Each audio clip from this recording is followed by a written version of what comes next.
Le porte-parole du secteur dit démocratique et populaire, Maître Michel André, dénonce des manœuvres de l'exécutif visant à prendre le contrôle de la Cour d'appel de Port-au-Prince à travers la nomination du juge Patrick Rameau-Metellus à la tête de la Cour. Ce faisant, l'exécutif cherche à mieux contrôler des dossiers importants dont ceux de l'UCREF et de Petro-Caribé, s'insurge Maître Michel André. Pas oublier qu'il y a des dossiers importants qui devant la justice. Il y a un dossier Petro-Caribé, côté tout le monde qui est sous pouvoir, en pile là-dedans, participer là-dedans. Il y a un dossier UCREF, côté président Jovenel Moïse, il a poursuivi pour blanchiment des avoirs. Et pour être capable de contrôler la justice, pour être capable d'empêcher le dossier ça aboutir, pouvoir chercher contrôler la justice. Le 28 février 2019, d'après ça, nous lisons un rapport RNDDH. Le Conseil supérieur du pouvoir judiciaire a adopté une résolution à l'unanimité et dans la résolution ça, il a demandé pour nommer un juge dans le cour d'appel Port-au-Prince que pas qu'on fréquentait, qui se met Nora Jean-François. D'après ça, moi apprendre dans le rapport RNDDH là, eh bien, jodi a pouvoir, yo vle mettre yon l'autre monde comme président cour d'appel Port-au-Prince. Mais il faut nous comprendre ce qui a passé. Quel est le rôle du président de la cour d'appel de Port-au-Prince? C'est le président de la cour d'appel de Port-au-Prince qui distribue les dossiers. Comprenez bien. Ça veut dire dossier UCREF là, qui aujourd'hui a devant cour d'appel. Parce que Jovenel Moïse bénéficie d'une ordonnance de complaisance. Nous avons, comme partie civile, attaqué cette ordonnance en appel pour le compte du professeur Ernest Bolivar, qui s'était porté partie civile. Eh bien, je dis, le dossier s'arrive au coup d'appel, c'est le président coup d'appel là qui va le distribuer. Si on monde qui contrôle le président coup d'appel là, c'est lui-même qui va le choisir, qui juge captant des dossiers là. Ce n'est pas une plaisanterie. C'est le président de la cour qui distribue les dossiers. Les Jovenel Moïse viennent dire, mais qui est-ce qui veut mettre le président coup d'appel? Eh bien, Jovenel Moïse l'a capable de dire, mais qui juge dans le coup d'appel, moi je voulais tenter le dossier UCREF là. L'ex-député Lavalas, Joël Costumé, a formellement démenti ce mardi les informations voulant faire croire que les parlementaires proches du secteur dit démocratique et populaire auraient discuté avec l'exécutif autour de la formation du nouveau gouvernement. Il a une nouvelle fois écarté toute idée pour le SDP de dialoguer avec le pouvoir et redit qu'il ne jure que par le départ du président Jovenel Moïse. Les revendications auraient été debout. Même revendication que nous avons toujours gagné au départ là. Qui c'est départ Jovenel, tant qu'on met André Michel Saudi là, avec tout ça, nous avons toujours réclamé jusqu'à ce que nous aboutissions à la conférence nationale là. Toute l'idée et parole qui a véhiculé pour t'a dit que gain de monde dans le parlementaire nous qui était chita à pouvoir exécutif là, c'est faux. C'est propagande qui a fait pour essayer d'inféoder l'opinion. D'ailleurs, parlementaires nous, majorité nous, aujourd'hui, à l'étranger et porter revendication à côté, aller chita avec cette monde international là pour aider à comprendre quantité tort et mal que M. Sayo a fait, mais ce qui n'a pouvoir ensemble avec le secteur mafieux, non, secteur économique là. Donc, députés et sénateurs qui étaient lancés opposition par rapport au pouvoir depuis les Jovenel de gain pour prêter serment par devant le Parlement, ils ont toujours été attachés à l'idée ça. Et pour preuve, le secteur démocratique a réaffirmé que dans le cadre de vote qui est pour fait dans le Parlement, donc parlementaires nous n'ont pas participé dans Corée, parole, nomination, Lapin comme Premier ministre. Des députés de l'opposition sont montés au créneau pour dénoncer le fait que le Premier ministre Jean-Michel Lapin continue d'expédier les affaires courantes en dépit de l'expiration du délai constitutionnel de 30 jours qui lui était imparti. Ces parlementaires considèrent Jean-Michel Lapin comme un Premier ministre inconstitutionnel et usurpateur de titres. Les députés en question estiment que cette situation entraîne automatiquement la disqualification de Jean-Michel Lapin Lapin au poste de Premier ministre.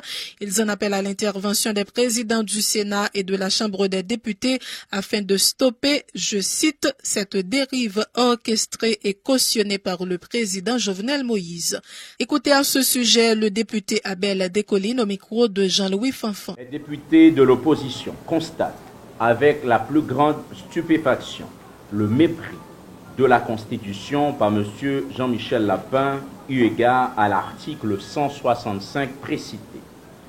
Ce point de droit d'ordre constitutionnel entraîne automatiquement la disqualification de M. Jean-Michel Lapin au poste de Premier ministre.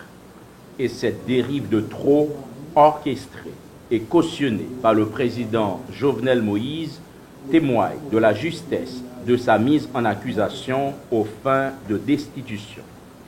En conséquence, les députés de l'opposition en appellent à la responsabilité des présidents des deux chambres, en l'occurrence le député Gary Bodo et le sénateur Kalmura Cantave, en vue de stopper cette dérive. Donc 21 mars, 21 avril, fait pratiquement un mois, alors que l'article 1 dit qu'il n'a pas dû dépasser 30 jours.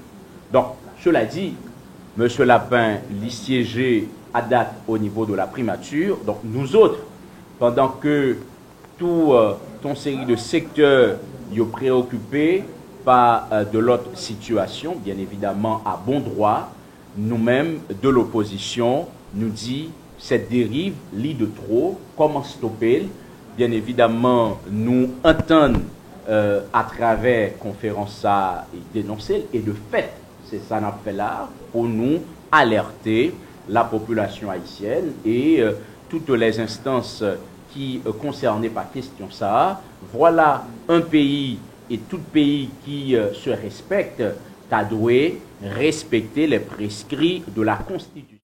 Les députés Pierre Féquière Julien et Jean-Marcel Luméran, également de l'opposition, exhortent le président Jovenel Moïse à rectifier le tir, brandissant la menace de réactiver le dossier de la mise en accusation du chef de l'État. Les députés de l'opposition représentés par Pierre Féquière Julien de la Caille, le collègue Abel Descollines de Mibalais et le député Luméran Jean-Marcel de Rangouave, nous sommes présents pour dénoncer une situation de violation de droits, violation de la Constitution, et une situation illégale qui se développe actuellement en Haïti. Et ceci, c'est à la lumière de l'article 165 de la Constitution. Je lis pour vous. En cas de démission du Premier ministre, le gouvernement reste en place pour expédier les affaires courantes jusqu'à la prise de fonction de son successeur. En cas d'incapacité permanente dûment constatée du Premier ministre ou de son retrait du poste pour raison personnelle, le président choisit un Premier ministre intérimaire parmi les membres du cabinet ministériel en attendant la formation d'un nouveau gouvernement dans un délai ne dépassant pas 30 jours. Cheminement, M. Lapin, pour venir Premier ministre, est basé totalement sur inconstitutionnalité. Et nous misons sur d'abord l'article 163 Constitution qui fait de M. Lapin un citoyen qui n'est pas capable d'accéder au poste du Premier ministre parce que l'ité collectivement sanctionné par la Chambre des députés à travers un vote de censure. Et comme nous connaissons, l'article 163, il parle de la solidarité gouvernementale. Par rapport à cette solidarité, en aucun cas, on ne pouvait choisir un membre de cette équipe pour accéder au poste du Premier ministre. Donc déjà, M. Lapin, il a été choisi, il a été nommé de manière inconstitutionnelle. Le secteur dit démocratique et populaire n'en démord pas. Il continue d'exiger le départ du pouvoir en place. Les membres du SDP affirment en ce sens qu'ils continueront d'appuyer tous les mouvements visant à obtenir le départ du président Jovenel Moïse. Plus de 2 ans depuis la prise de fonction de Jovenel Moïse comme chef d'État, il y a une vérité absolue. Cette vérité, c'est que situation pays a vin pi mal. Peuple a vin pi pauvre. Population en a plus misère. Pays a vin pi pas bon. Et cette vérité, personne ne peut la contester. Il est clair aujourd'hui, la situation générale du pays est dégradée. Aujourd'hui, il est évident, sorti 2017, arrivé 2018, il y a plus passé 200 000 jeunes qui quittent le pays, qui ont passé misère dans le pays Chili pour mauvais la vie qui est dans le pays d'Haïti. Aujourd'hui, il est clair, nous avons un taux d'inflation, on a parlé de un taux d'inflation record. Aujourd'hui, il est évident que l'économie du pays a crasé. Aujourd'hui, il est clair que l'industrie touristique naissante haïtienne a totalement disparu. L'affaire des conteneurs qui auraient laissé le port Lafito en violation des procédures douanières, une opération de vérification physique a été effectuée ce mardi par le directeur général de l'administration générale des douanes, Romel Bell, accompagné du commissaire du gouvernement de Port-au-Prince, Maître Paul-Léronce Villa, d'un juge de paix, des agents du BLTS et des représentants de l'ambassade américaine à Port-au-Prince, a rappelé que 2 employés du port Lafito ont été arrêté dans le cadre de l'enquête ouverte sur ce dossier. Écoutez les précisions du DG de l'AGD Romel Bell au micro de Gido Terroné.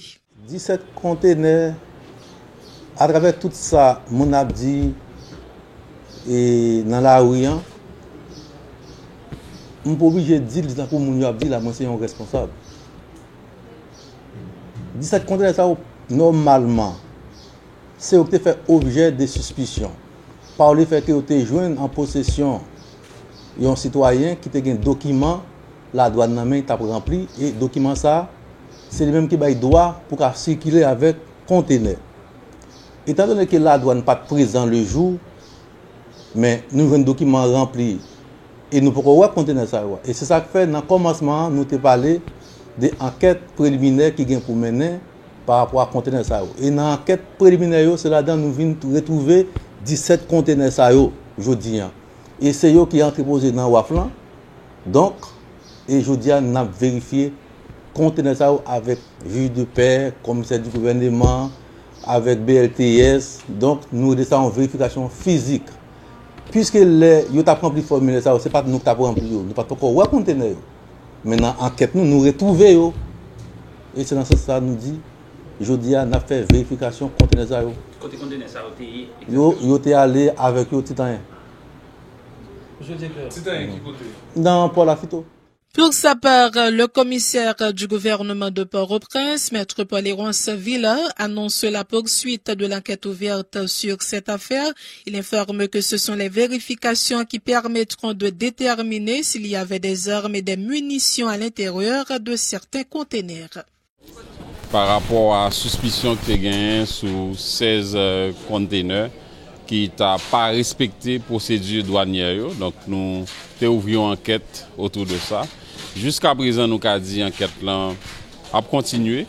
Et maintenant, nous passons dans une phase cruciale, c'est une phase de vérification. Nous avons vu qu'il y a plusieurs entités là, et il y a BLTS, et qui viennent tout à l'heure comme ça avec tout le matériel. Naturellement, nous avons de l'autre spécialiste qui viennent aider nous encore pour nous vérifier autant de conteneurs que possible. Donc c'est opération ça qu'a fait matin. Nous avons tant de monde et chaque conteneur a une procédure pour ouvrir pour vérifier de fond en comble ça qui est là-dedans. Et pour le moment nous sommes en phase ça. Donc maintenant on a vérifié pour nous effectivement éventuellement suspicion et cartouches d'armes de guerre qui étaient dans ou bien armes qui étaient dans conteneur ça yo n'a fait vérification pour nous ça ne joindre. Mais c'est ça que fait moi-même pas oublier moi-même écoute pas oublier que moi-même pas douanier toujours respecter champ de compétences yo. C'est ça que fait moi-même ça qui intéresse est-ce que l'on conteneur entre dans douane est-ce qu'il respecte code douanier ou pas. Est-ce qu'il respecte les procédures ou pas? Aussi longtemps que le pas respecte les procédures que la loi tracée pour ça, moi considérer comme de conteneurs qui irréguliers et on a même dit qu'ils disparaissent parce que c'est de bagages qui sorti non point à l'autre. Wapwe Kounia, c'est entreposé à entreposé. Il se pourrait bien que conteneur est dissimulé. Donc, dans ce moment-là, nous commençons à identifier, mais l'offre d'identifier, c'est pour procéder à des vérifications. Le temps d'une pause à ce journal.